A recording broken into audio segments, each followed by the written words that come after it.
This song's called Alice's Restaurant. It's about Alice and the restaurant. But Alice's Restaurant is not the name of the restaurant, that's just the name of the song. And that's why I call the song Alice's Restaurant.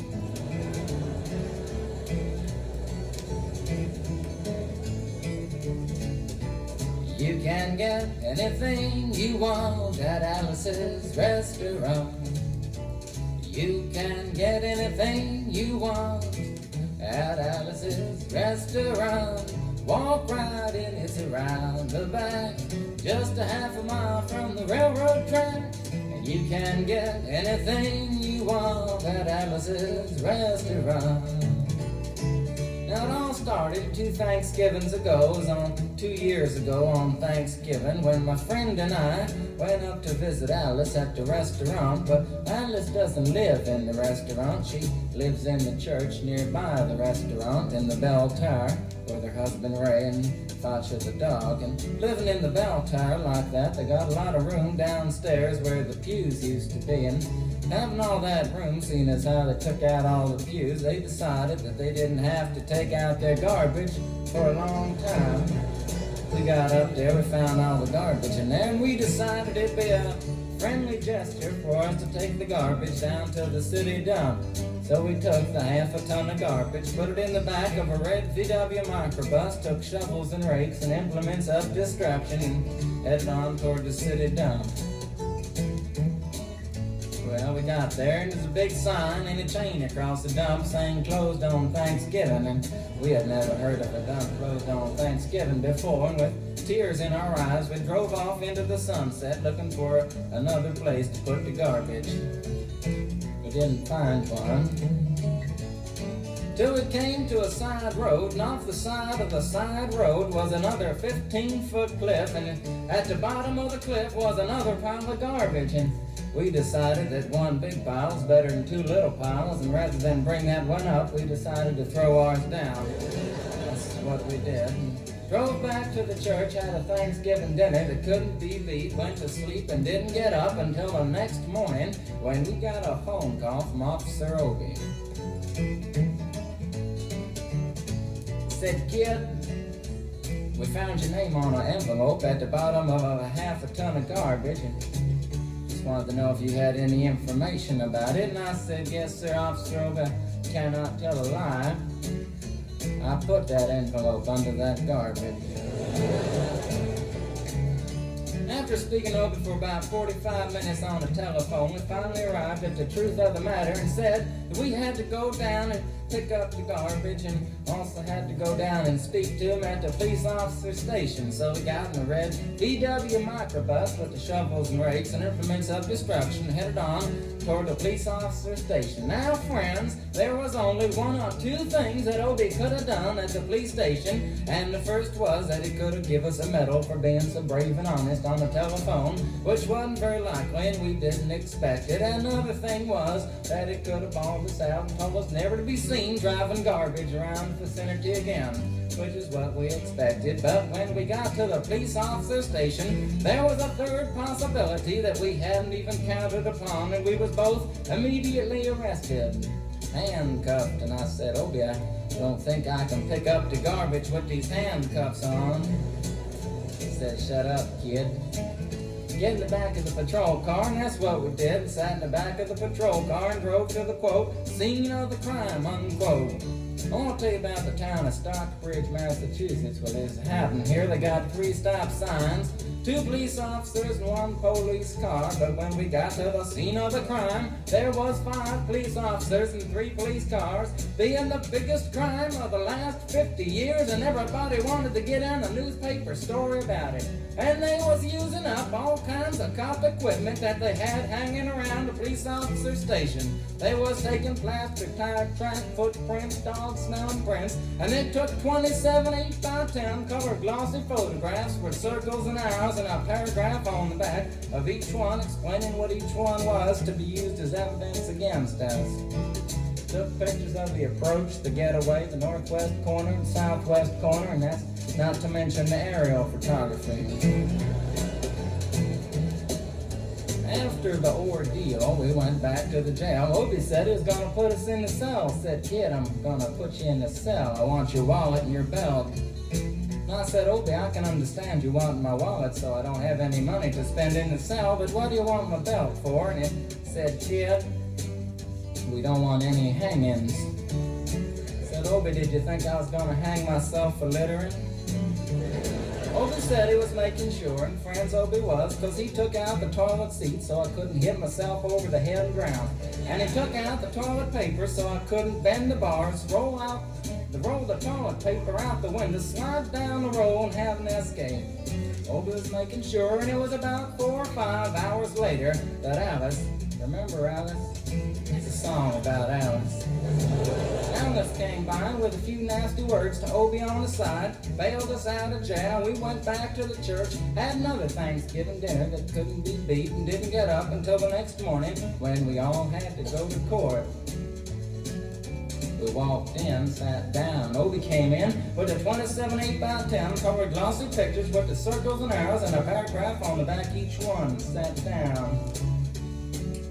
Man came in, said, all rise. We all stood up, and Obie stood up with the 27 8x10 colored glossy pictures, and the judge walked in, sat down with the seeing eye dog, and he sat down.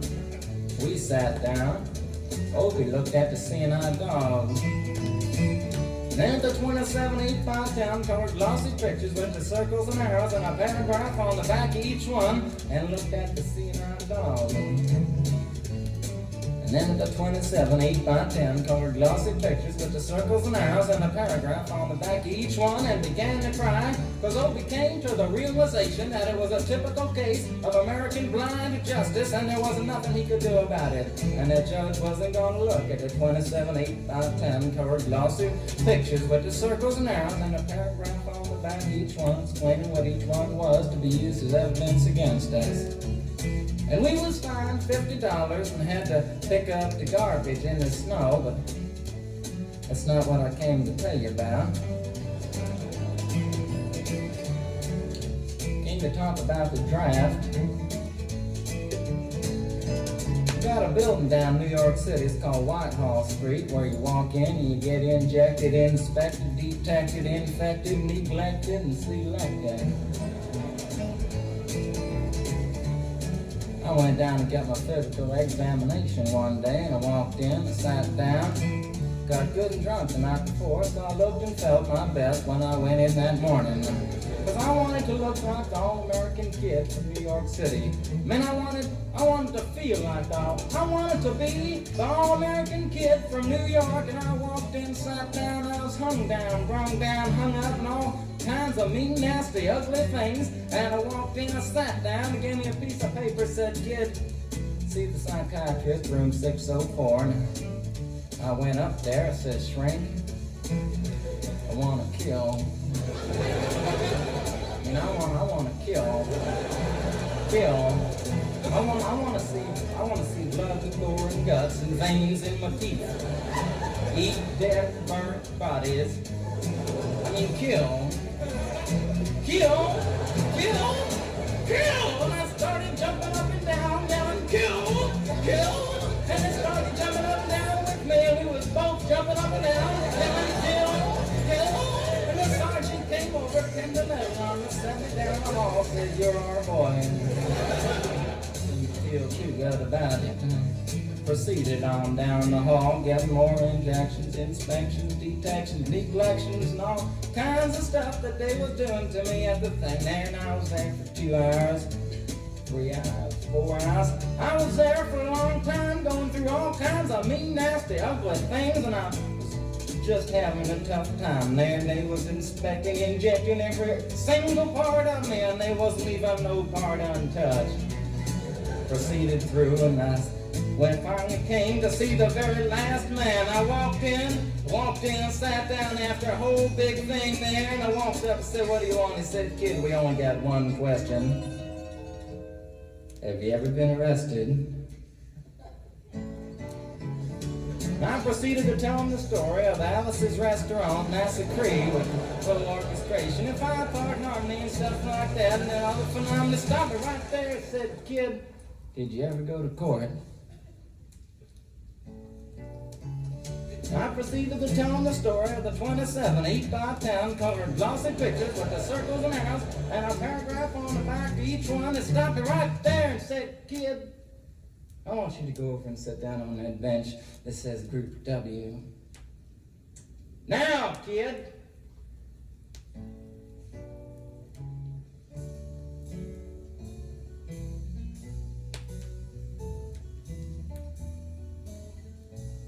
And I walked over to the bench there, and there's Group W is where they put you if you may not be moral enough to join the army after committing your special crime. And there was all kinds of mean, nasty, ugly-looking people on the bench there.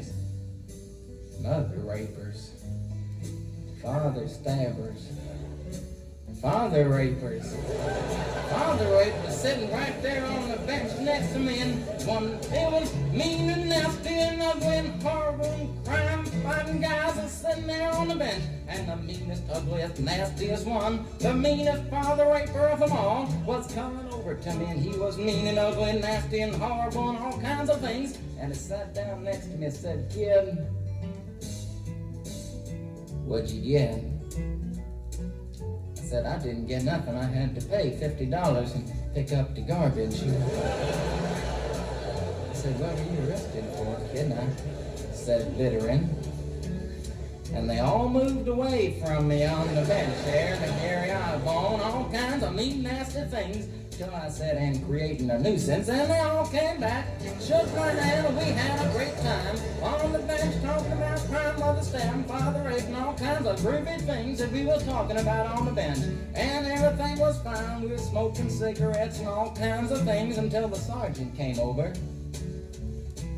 had some paper in his hand, held it up and said, "Kids, this piece of paper's got 47 words, 37 sentences, 58 words. We want to know details of crime, time, crime, and that kind of thing. Got slept time, tune about the crime, want to know the rest of the officer's name, and that kind of thing. You got to say in a talk for 45 minutes, and nobody understood a word that he said. But we had fun filling out the forms and playing with the pencils on the bench there. I filled out the Massacree with the 4-part harmony and wrote it down there just like it was, and everything was fine. And I put down a pencil and I turned over the piece of paper, and there on the other side, in the middle of the other side, away from everything else on the other side, in parentheses, capital letters, quotated, read the following words: "Kid, you rehabilitated yourself." I went over to the sergeant and said, "Sergeant, you got a lot of damn gall to ask me if I've rehabilitated myself. I'm sitting here on the bench. I'm sitting here on the Group W bench because you want to know if I'm moral enough to join the army, burn women, kids, houses, and villages after being a litter bum." He looked at me and said, "Kid, you don't like your kind. We're going to send your fingerprints off to Washington, and friends, somewhere in Washington, enshrined in some little folders and study in black and white of my fingerprints. And the only reason I'm singing you the song now is because you may know somebody in a similar situation. Or you may be in a similar situation, and if you're in a situation like that, there's only one thing you can do, is walk into the shrink wherever you are. Just walk in, say, "Shrink, you can get anything you want at Alice's restaurant," and walk out. If just one person does it, they may think he's really sick and they won't take him. And if two people do it in harmony, they think they're both faggots and they won't take either of them. And if 3 people do it. 3, can you imagine 3 people walking in, singing a bar, Alice's restaurant, and walking out? They may think it's an organization. And can you imagine 50 people a day? I said 50 people a day walking in, singing a bar, Alice's restaurant, and walking out. And friends, they may think it's a movement. And that's what it is. The Alice's Restaurant End-Time Massacree movement. And all you gotta do to join is to sing it the next time it comes around on the guitar. With feeling. So we'll wait till it comes around on the guitar here. Sing it when it does.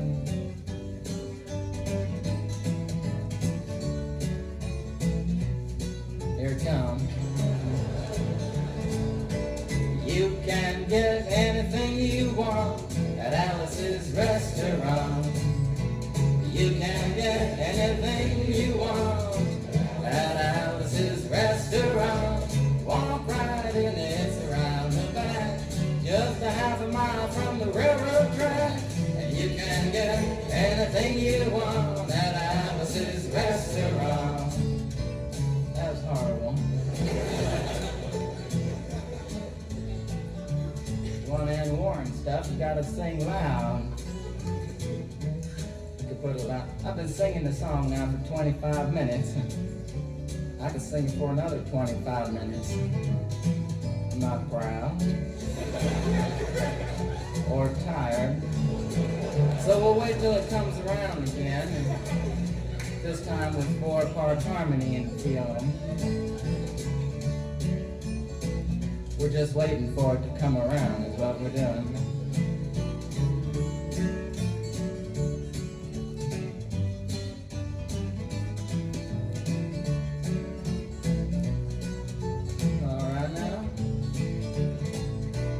You can get anything you